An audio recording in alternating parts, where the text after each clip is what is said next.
Welcome, everyone interested in this ancient text called the Bible and the book of Exodus. We are in chapter 2, where we're going to discover some really interesting things about the founder of the Israelite faith or the Jewish religion and water. Yeah, actually has something to do with his name. We're also going to discover some very interesting things that kind of upset the expectation of the original readers as they look at their own worldview in light of what God is doing to bring a new nation into the world. The Bible's about to get very real. We might get a little bit colorful, so buckle up and welcome to Dumb Christian.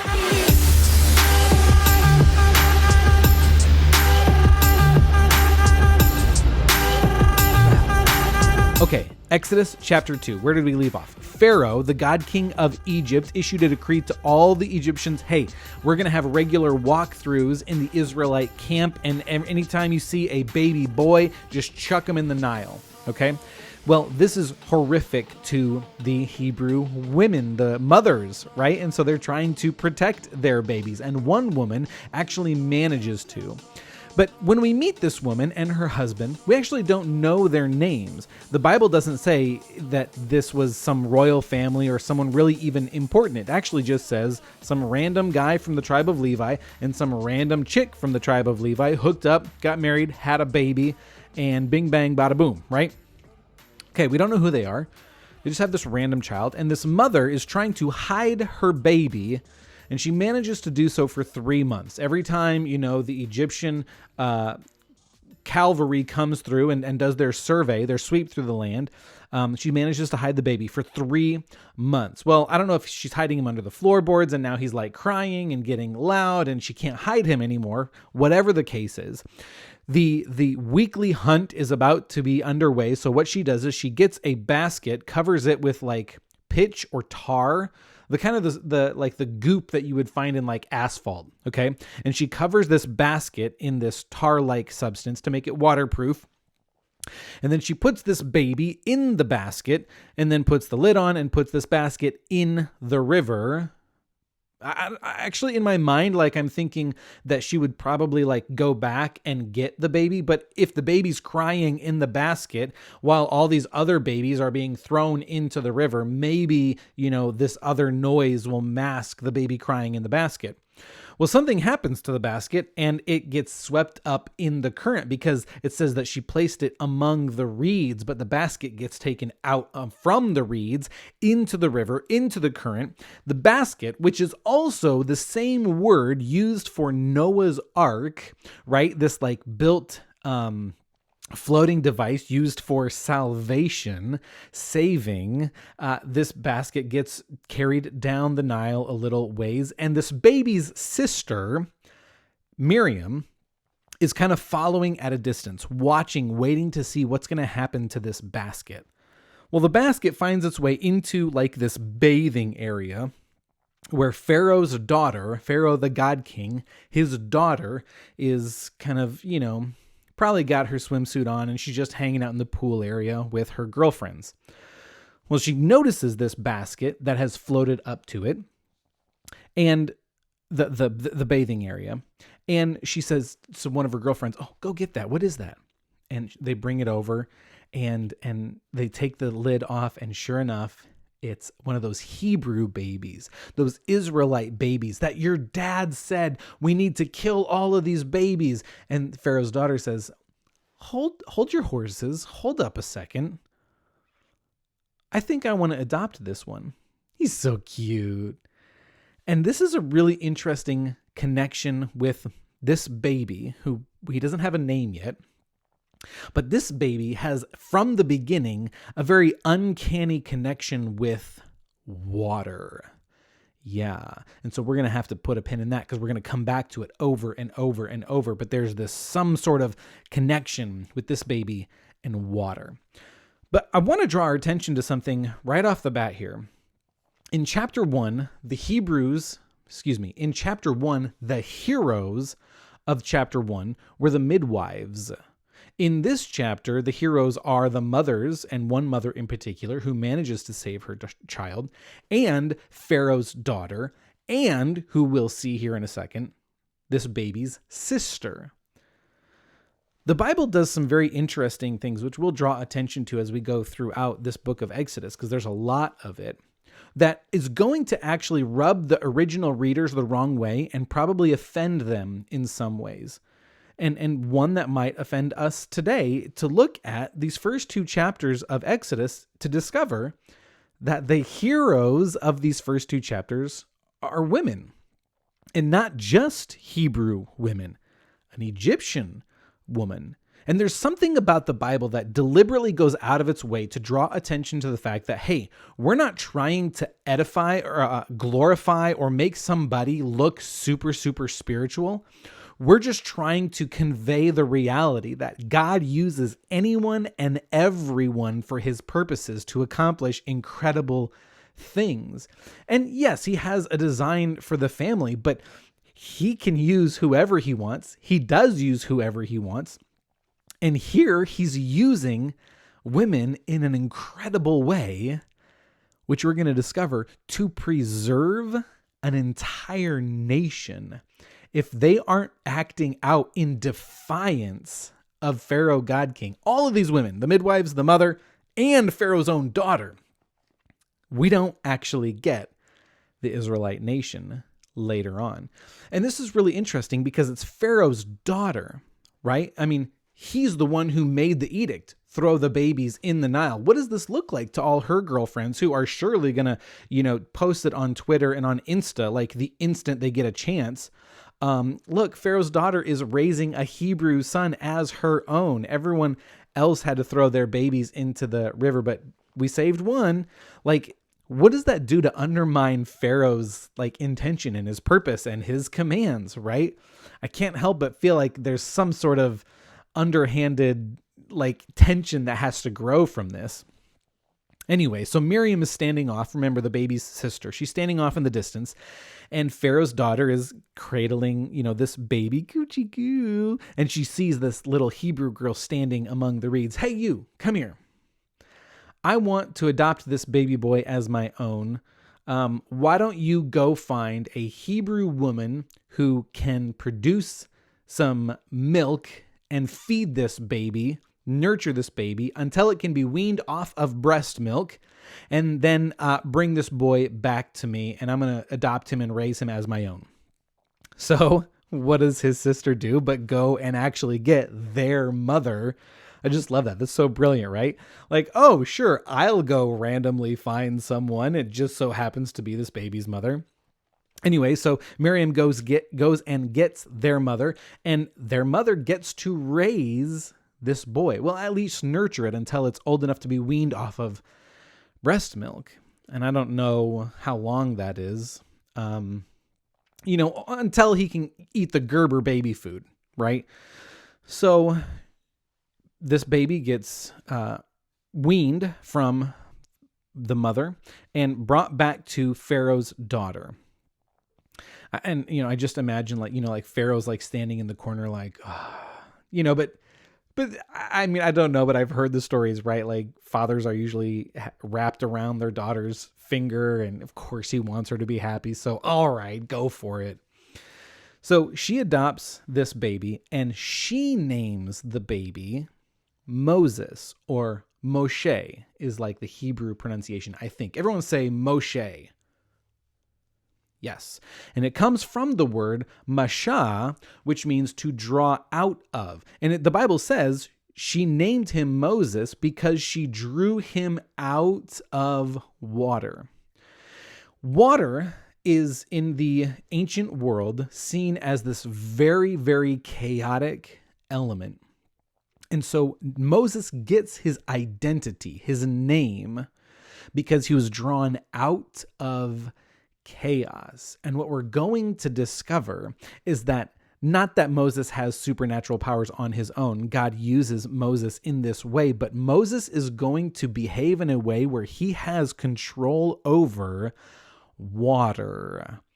I'm not going to give any spoilers because we'll get there eventually, but there's a ton of instances where Moses demonstrates control over water, which in essence is kind of this idea that Moses has control over chaos. Now, we read the story. We know we read the story. We know that Moses himself doesn't have power, but God has given it to him or uses him to accomplish these things.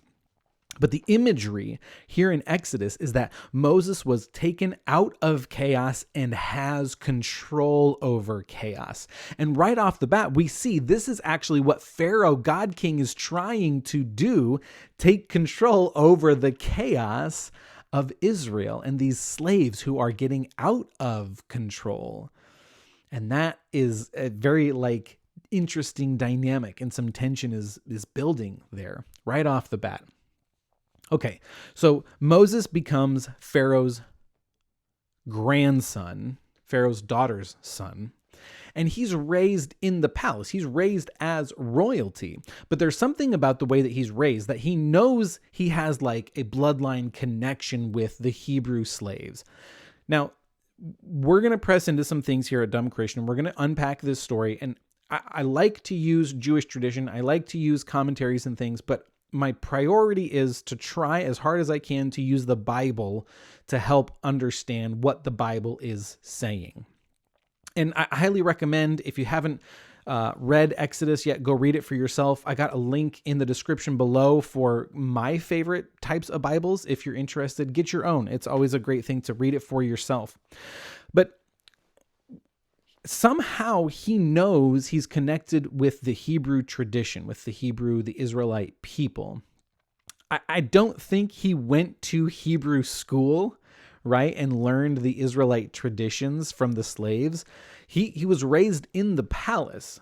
So I don't think he actually knows about Yahweh, the God of his ancestors, because the Egyptians find the Israelites an abomination, and they're not going to elevate, glorify, or educate based on Israelite education. So we're going to discover, I think, that Moses most likely finds out about Yahweh God somewhere else, and it's a very controversial source, but I hope you can walk with me through it, and we'll kind of get there. But in the meantime, Moses knows he is connected with these Israelite slaves. And so he finds himself wandering the streets, wandering among the slaves, hanging out with the slave drivers, the Egyptian slave drivers.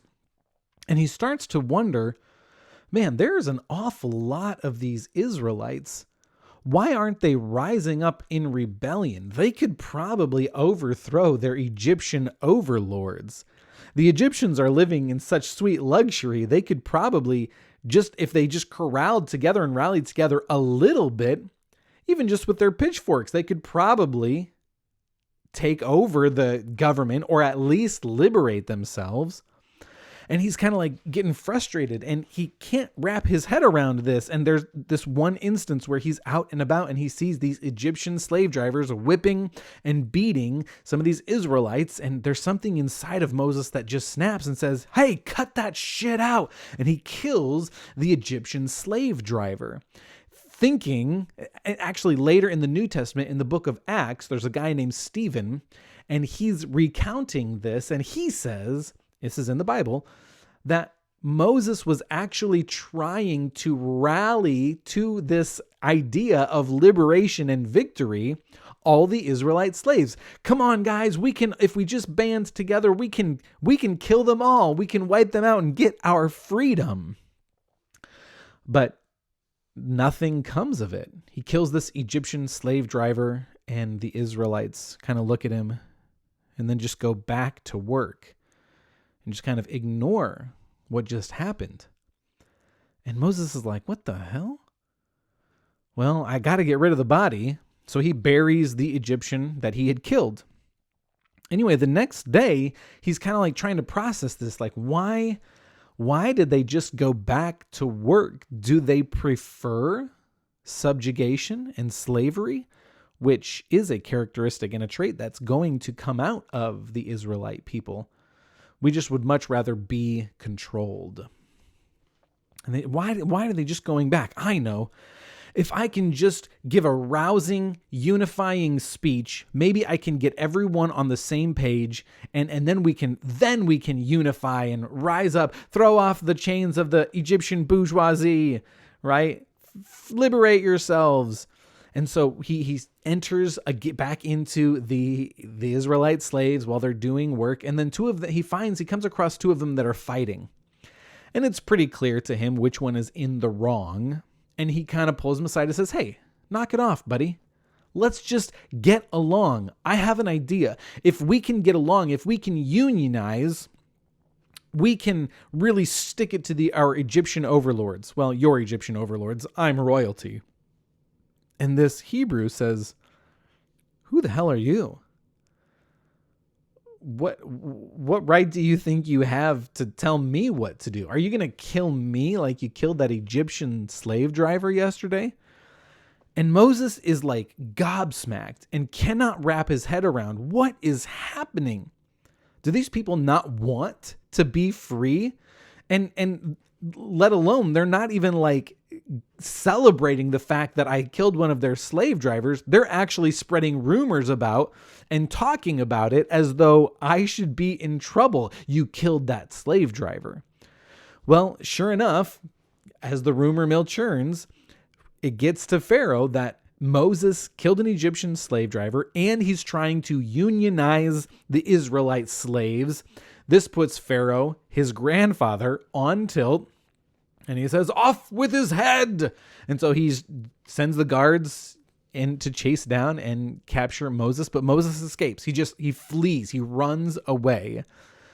From royalty, he becomes a desert wanderer. And he's wandering through the desert and he finds himself at a watering hole, a water well. There we go. And that, again, connection. There's something very significant that happens here at the watering well. And as he's there at the well, 7 sisters who are shepherdesses, just, the female version of shepherd, bring their flocks to the watering well. And it's that time of day to water their sheep.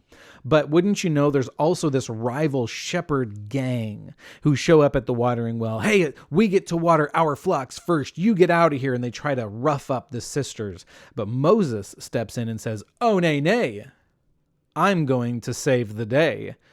And he busts out his Egyptian martial arts that he had been studying, in the royal palace for years. And he actually scares away this shepherd gang who is trying to, mess with these 7 sisters. Moses steps in and saves them at the watering well. Now, he doesn't know who she is just yet, but here he has met his future wife, Zipporah, who he doesn't marry till a little bit later, but this is where they first meet. And there's this really interesting connection. Because if we go back to Isaac, his wife was found at the watering well. If you remember, Eliezer, Abraham sent Eliezer to go find a wife for Isaac, and he found her at a watering well. When Jacob went to go find a wife, he found her at the watering well. And here again, Moses meets his wife at the watering well. In the Jewish tradition, there is something about the watering well. Maybe it was like the original Tinder, right? You just kind of walk around the well, swiping right until you find the one that you want. But there's something about the watering well, this place of life-giving water, where finding a mate has spiritual significance. And it's this really cool picture that we see throughout those families that God uses to bring about a nation that will birth one day the Messiah. Anyway, so Moses saves the 7 sisters and they bring him back to their father, Reuel, or something like this. And his name means friend of God. Now, this is where things start to get really tricky and a bit divisive. But again, I'm just trying to use the Bible to understand the Bible. It says that Reuel is the priest of Midian. He's like the top dog who leads the religious ceremonies and teaches the people about religious things in the land of Midian. Midian was one of Abraham's children. Okay, so real quick recap. Abraham and Sarah had Isaac. When Sarah died, Abraham married a woman named Keturah, and they had several children, one of them being a son named Midian. Midian goes off to a particular area of the land and establishes for himself a community of people.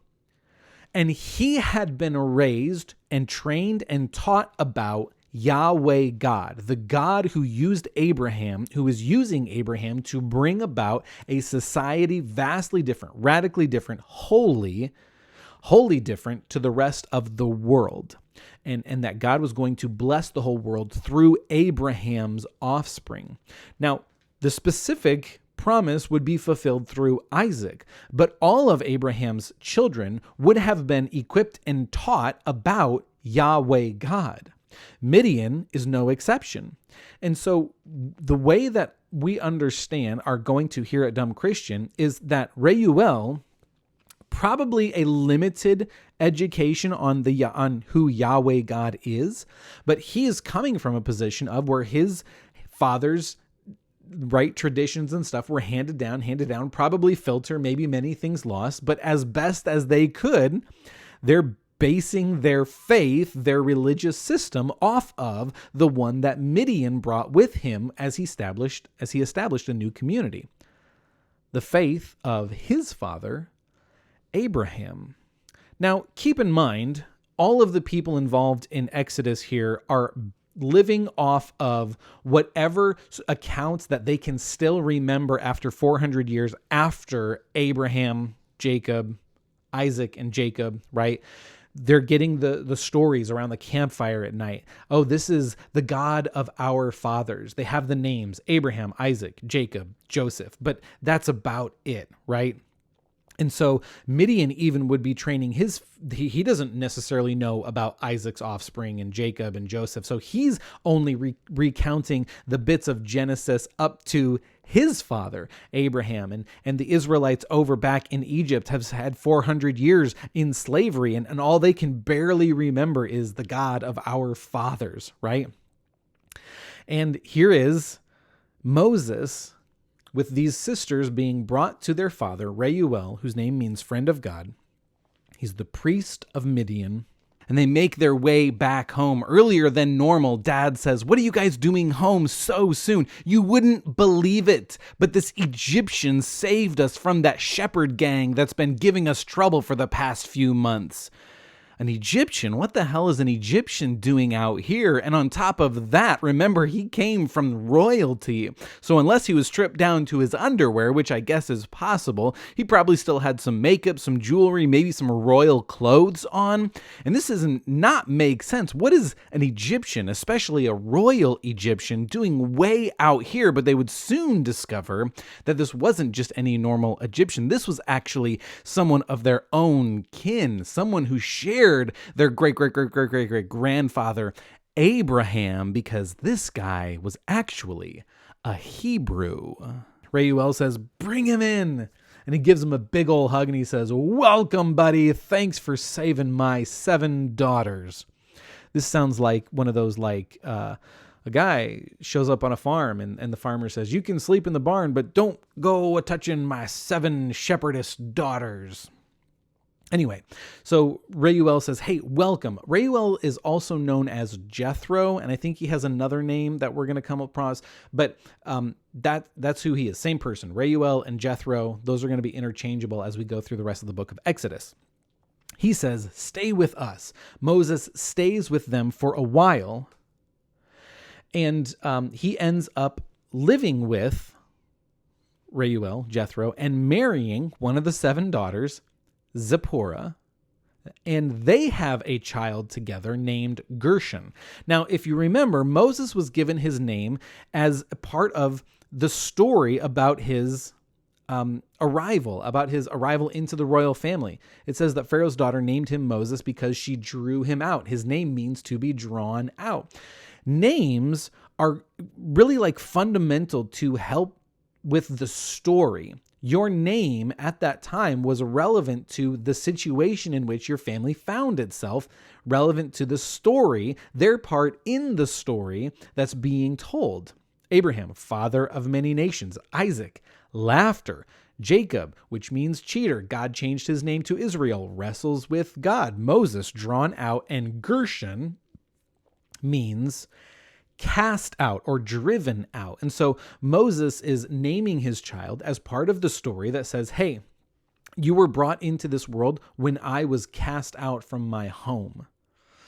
Names are really, really important. And that is also part of the reason why when you look at lineages in the Bible, they're actually valuable. If we could possibly like get in the headspace of the ancient Israelites and understand, oh, this is what that name means. That's part of the story that's being told where they were at in history. Well, while all of this is happening, the Pharaoh who was seeking the life of Moses, he dies. A new Pharaoh enters into power, and he is just like oppressive and brutal on the Israelite slaves.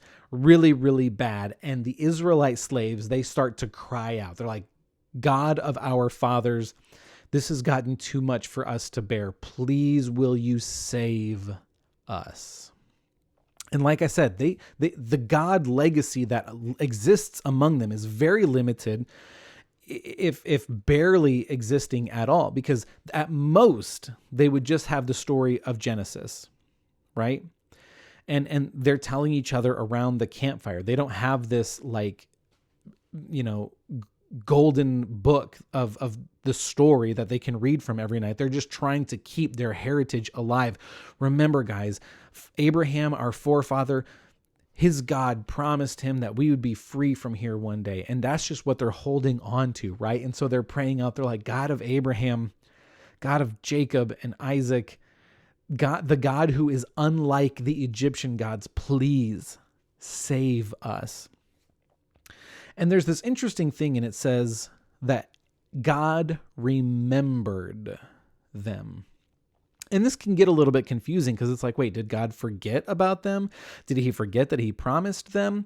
But the word remember is zakar, and it can mean to be mindful of. So God was mindful of their situation, and he was very aware. We have reached the 400-year mark. I'm about to intervene, and we're about to see God's relationship with the world change. In Genesis, it was he was the God of Abraham, Noah, Abraham, and then Isaac and Jacob and Joseph, right? But he's about to shift his identity to the God of the nation of Israel. Instead of being the God of a few people, a small family, remember, like the whole world is dark and overrun by these demons, these gods, these spiritual beings in rebellion against God. And God is started with this small family, this little spark that is actually becoming huge, a huge light that is going to exist in the darkness.